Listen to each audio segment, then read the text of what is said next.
I think I can. I think I can. I think I can. I think I can. You think you can?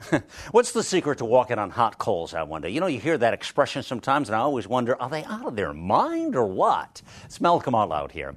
Well, if you think about it and believe it enough times, it should come true, right? Well, at least that's what my great aunt said. The power of positive thinking is what I'm talking about, and it can work wonders, folks, unless it's up against physics. Firewalking is about mind over matter, they say, right? You repeat a mantra and walk slowly, you know how it is, across the coals, and your feet don't get burned. Positive thinking, right? Or at least that's the concept. Well, for instance, when your bare skin touches hot burning coals, most often you'll get burned. But can you convince yourself that you will not get burned? Is it possible with the power of positive thinking? Well, motivational speaker Tony Robbins thinks so. Robbins teaches a motivational course entitled Unleash the Power Within, in which he encourages attendees to walk on hot coals. Sounds interesting, huh? Well, we don't know how many people have succeeded. We do know a couple of dozen people did not. Well, the paramedics applied ointment to the feet of many people, while others were kind of hobbling along, and some couldn't walk at all, and worse, some of the not-so-lucky people ended up in emergency rooms. Maybe they just weren't positive enough. I'm not sure. We're going to get into it here. Well, a woman named Kim, who was at the event, thinks that this particular firewalk suffered from poor organization. There were so many people, and it was rushed a little bit, she said. You're supposed to walk slowly across, but I definitely saw some people, I don't know if they ran across because they freaked out, if they were burning their feet. I watched one guy go across, she said, and it looked like he was burning because he was flinging his feet around, and I saw a coal coming up. Doesn't sound like a pretty picture to me. Well, what disturbed Kim most was that no one seemed to care about the injuries.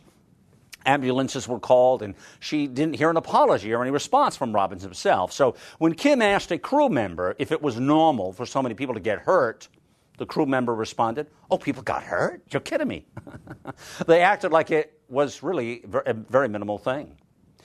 But there were multiple ambulances and a lot of paramedics treating people at this event.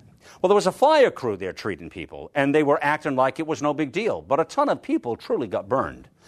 So again, the power of positive thinking. So what is really the secret to walking on hot coals? Can it be done?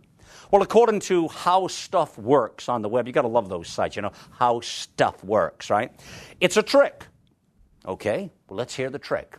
During a fire walking event, you almost always see a large glowing bed of burning coals. You've seen it. Just look it up on YouTube. You'll see what I'm talking about. There's a million of them out there.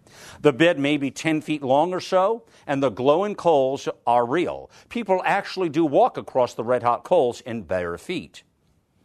Now, the trick comes from the weird physics of the coals themselves. Think about this. Let's say you take a 10-foot-long iron plate and you heat it up red hot with blowtorches. Now, you walk across that, what would happen? Well, walking across a red hot metal plate would be insane. Imagine a hamburger patty when it hits a hot iron skillet. Imagine how your feet will feel. Now think about your bare feet being the hamburger. Bare feet on a red hot metal would give you third-degree burns in milliseconds. You wouldn't be able to scream fast enough.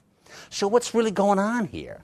Well, first, recognize the following prerequisites for a successful firewalking event. Okay, so firewalkers are not actually firewalkers. They're really just coal walkers. What's that, you say? Someone lights the fire well ahead of time to allow the wood to burn down to non-flaming coals. Okay? The event's always held at night. If it were done during the daylight, the bed of coals would look like instead a bed of ashes. But there's always a layer of ash covering the coals. By doing it at night, the glowing red light is still visible through this layer of ash. The firewalker never dawdles, if you will. No self-respecting firewalker would run across the coals. That would be undignified. But firewalkers certainly are walking briskly. You never see firewalkers just standing around on the coals having a chat like, "How you doing tonight, man? I'll take another drink." Well, the coals start out as pieces of wood, but because they've been burning for a while, before the stunt, the coals have burnt down to nearly pure carbon, like charcoal. If you were to pick up one of those pure carbon coals, you would notice that it is extremely light. Carbon is a lightweight element. That's why carbon fiber bike frames and tennis rackets don't weigh very much, and it can bat the hell out of somebody quick. This lightweight carbon structure is a poor conductor of heat. It takes a relatively long time for heat to transfer from the glowing coal to your skin. Now, add to the fact that ash is a very good insulator. People actually used to use ash to insulate ice boxes. The red-hot coals covered with ash transfer their heat even more slowly because the ash acts as a layer of insulation. Wow. Then there is the short time span that we're talking about here as well. Heat transfer from a red-hot coal is slow, but it still happens. If you were to stand still on the coals for several seconds, you would definitely get a burn. By walking quickly, you keep your contact with individual coals very short. You will also get across the bed of coals fast, and that limits your total amount of coal time. So your feet never really get hot enough to burn. Well, that clarifies a few things for me, doesn't it? I hope it does for you too. Seems my first inclination on positive thinking versus physics is correct. But taking the physics out of it, I will suggest to you that the power of positive thinking far outweighs a meager existence. Would you agree?